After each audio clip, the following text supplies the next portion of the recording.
Hello, আসসালামু আলাইকুম। Welcome back to my channel. আশা করি ভালো আছেন সবাই। আমি আল্লাহর রহমতে বেশ ভালো আছি। অনেকদিন পরে আবার একটা ভিডিও নিয়ে চলে আসলাম।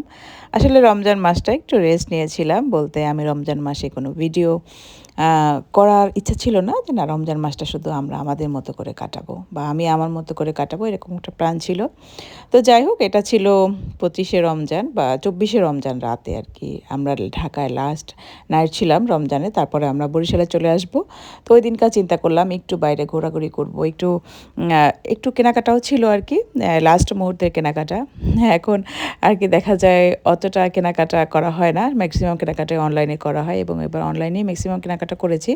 যেহেতু আমার শ্বশুর-শাশুড়ি ২ জন ছিল এজন্য আমি খুব একটা বাইরে বেরোতে পারিনি। আর আমার শ্বশুর অনেকটা অসুস্থ ছিল। তো যাই হোক আমার মেয়েও আসলে অনলাইনে কেনাকাটা করতে খুব বেশি পছন্দ করে। আমরা কিন্তু যতগুলো জামা কিনেছি সব অনলাইন থেকেই। অফলাইনে আসলে শুধু গিফটেরগুলোই কিনেছি এবং আমার ছেলের জন্য বা ছেলের বাবার জন্য ওগুলো আমরা অফলাইনে কিনেছি। তো চাঁদ রাতে আসলে আমাদের এলাকাটা এত সুন্দর হয়, গতবার আমরা অনেক বেশি মজা করেছিলাম। আর এজন্য চিন্তা করলাম আমরা যেহেতু চলে যাব, একটু ঘুরি, একটু মজা করি। আর এখনও কিন্তু অনেক সুন্দর করে সাজিয়েছে এবং মেয়েরা স্টল নিয়ে বসে গিয়েছে মেহেদির জন্য। আর এটা ছিল আমার বরিশালের বাসা। একদম ঢাকা থেকে সরাসরি বরিশালের চাঁদ রাতে চলে আসলাম। আর চাঁদ রাতে আমার বাচ্চারা এত মজা করেছে আলহামদুলিল্লাহ। আসলে ওরা এই মজাটা করার জন্যই কিন্তু বরিশালে আসে। এই সময়টা কিন্তু আসলে ঢাকায় কোনোভাবেই এই ফিলটা পাওয়া যায় না, হ্যাঁ? আসলে নিজেদের এই ধরনের পাড়া বা মহল্লায় যেই ধরনের একটা অনুষ্ঠান বা যেই ধরনের একটা ভাইব চলে রমজানের চাঁদ রাতের, আমাদের ছোটোবেলাটা মনে হয় যে এখনও সেই রিক্রিয়েটই হচ্ছে ওদের মাধ্যমে, হ্যাঁ? তো খুব বেশি এনজয় করছিলাম। তো যদিও আমি কাজ নিয়ে ব্যস্ত ছিলাম কিন্তু আমার বাচ্চারা, আমার ছোট ভাই ছিল, আমার বাচ্চাদের কাজিনরা ছিল বা নেইবাররা ছিল, সবাই মিলে ওরা অনেক বেশি মজা করছিল আলহামদুলিল্লাহ।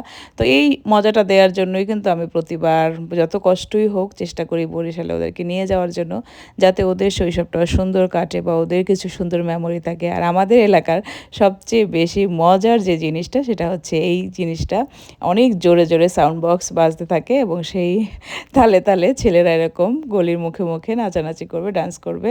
তো এটা কার কার এলাকায় হয় বা কোন কোন জেলায় হয় আমি জানি না। আমি আসলে বরিশালের বাইরে কোথাও ঈদ করিনি। ২-১ বার বা বেশ কিছুবার ঢাকায় করা হয়েছে। এর বাইরে আমি কখনো কোথাও ঈদ করিনি। তো যদি আমার কাছে ঢাকা বা বরিশালের বাইরের কেউ আমার ভিডিওটা দেখে থাকেন অবশ্যই কমেন্ট করে জানাবেন। আপনাদের জেলা শহরে বা আপনাদের বিভাগে কিভাবে করে ঈদ উদযাপন করা হয় বা শহরের একটা আ নিয়ম আছে যে এই শহরের এরকম নিয়ম একদম চাঁদ রাত থেকে শুরু করে ঈদের ৪-৫ দিন পর পর্যন্ত এভাবে চলতে থাকে এবং লাইটিং করা থাকে। আমার গলির মধ্যেও লাইটিং করেছে। একদম মনে হয় যে বিয়েবাড়ির মতো একটা ফিল, হ্যাঁ? প্রত্যেকটা রাস্তার মধ্যে এটা ছেলেরা চাঁদা উঠিয়ে প্রত্যেক বাসা থেকে ওরা চাঁদা নিয়ে এরকম একটা সাজানোর ইয়ে করে বিয়ের মতো। মানে একটা অন্যরকম। আমার মনে হয় যে এর চেয়ে আনন্দের আর কি হয়? এই যে আমার ছোট ভাই ছিল, ও তো মানে সবসময় বাচ্চাদের সাথে ওদের আনন্দ দেওয়ার জন্যই ব্যস্ত থাকে। আর আমার ছেলে ভিডিও করছিল। খুব বেশি এনজয় করছিল। আসলে ওদের এই এনজয়ের জন্য মনে হয় যে আমার যাওয়াটা সার্থক। আর আমি কিন্তু বাসায় বসে ঈদের সকালে নাস্তার প্রিপারেশনগুলো করছিলাম। আর যেহেতু ঈদের দুপুরে আমাদের দাওয়াত আছে আমার মেয়ে জামাইয়ের বাসায়, এজন্য কিন্তু আমি আর দুপুরে রান্নার আয়োজনটা করছি না। আমি শুধু সকালে নাস্তার আয়োজনটাই করব। আর একটু ঘর গুছিয়ে নিচ্ছি। আর এগুলো কিন্তু সব আমার পেজের জিনিসপত্র দিয়ে। এইবারের ঈদটা কিন্তু আমার কাছে বেশ ভালোই লেগেছে। নিজের বিজনেসের সব প্রোডাক্ট দিয়ে ঘর সাজিয়েছি। এই টেবিল ক্লথটাও কিন্তু আমার কাছে পেয়ে যাবেন। আর এই কুশন কভারগুলো সবগুলোই কিন্তু আমার বিজনেসের। তো আপনাদের কাছে যদি ভালো লেগে থাকে অবশ্যই আমাকে হোয়াটসঅ্যাপ নাম্বারে নক করতে পারেন। আমি আমার ডেসক্রিপশন বক্সে আমার হোয়াটসঅ্যাপ নাম্বারটা দিয়ে দিব। আর আমার পেজ যেটা শারমিনস এটাই কিন্তু আমার ফেসবুকে আমাকে পেয়ে যাবেন। তো টেবিল ক্লথটা কেমন লাগছে জানাবেন। আমি কিন্তু এখানে তেমন বেশি কিছু নাই। আমি সবসময় বলি আসলে এই চ্যানেলে হয়তো বলা হয়নি। আমার বরিশালের বাসাটা কিন্তু মানুষ দ্বারা মেইনটেইন করাই। আমি সারাটা বছর আমি কিন্তু বছরে ১ বার বা ২ বার যাই। এছাড়া কিন্তু বাসাটা অন্য লোক মেইনটেইন করে। তো এইজন্য আমি এখানে সেরকম বেশি কিছু রাখতে পারি না বা দামি আসবাব বা একটু ফ্যান্সি কিছু আছে না নিজের বাড়িতে রাখবো এরকম কিছু না। একদম সাদামাটাভাবে এবং ওখানে আমার যদিও আমার বাবার বাড়ির এলাকা তা সেজন্য আমি হয়তো কিছু অ্যাডভান্টেজ পাই অবশ্যই। তারপরেও কিন্তু আমার আম্মুও থাকে না। আমার আম্মু এবং আমার ভাইয়া কেউই এলাকায় থাকে না। ওরা খুব কম সময়ই থাকে। তো যাই হোক, আসলে একটা সময় ছিল যে আমরা এখানে বড় হয়েছি আর এমন একটা সময় আমাদের ২ টা বাসাই খালি পড়ে থাকে, দেখার মানুষ থাকে না। তো যাই হোক আলহামদুলিল্লাহ আমাদের যারা পাশে আছে বা যারা আমাদেরকে হেল্প করে সবসময় ওরা অনেক ভালো, অনেক সাপোর্ট করে আমাদেরকে। এজন্যই আমরা পারছি এভাবে ২ টা বাসা খালি ফেলে ঢাকায় থাকতে। তো তারপর যখন যাই তারা অনেক বেশি হেল্প করে, অনেক বেশি সাপোর্ট করে। আর এই যে বরিশালের এই কমলা রঙের সেমাইটা এটা আমার কিন্তু খুব ফেভারিট। এটা কিন্তু আমি প্রতি বছর গিয়েই কিনি। এটা ঢাকায় পাওয়া যায় না বা আমি কখনো পাইনি। এটা কিন্তু বরিশালে গেলে আমি একদম নিবই। ঈদের জন্য আমার এটা মাস্ট লাগবে। তো ঈদের সকালে আমার সেমাই ছিল। আর বাচ্চাদের জন্য নুডলস করেছিলাম। আর চটপটি তো মাস্ট আমাদের, কি বলবো, বাঙালিদের ঈদ মানেই হলো সেমাই, চটপটি, নুডলস এগুলো থাকতেই হবে। আর আপনি যাই খান না কেন।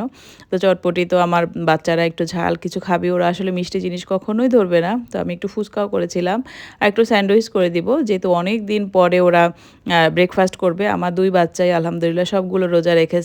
তো আমরা যেহেতু অনেক দিন পরে ব্রেকফাস্ট করতে যাচ্ছি, তো এই জন্য চিন্তা করলাম যে একটু স্যান্ডউইচ খাই, তাহলে বাচ্চাদের হয়তো ভালো লাগবে।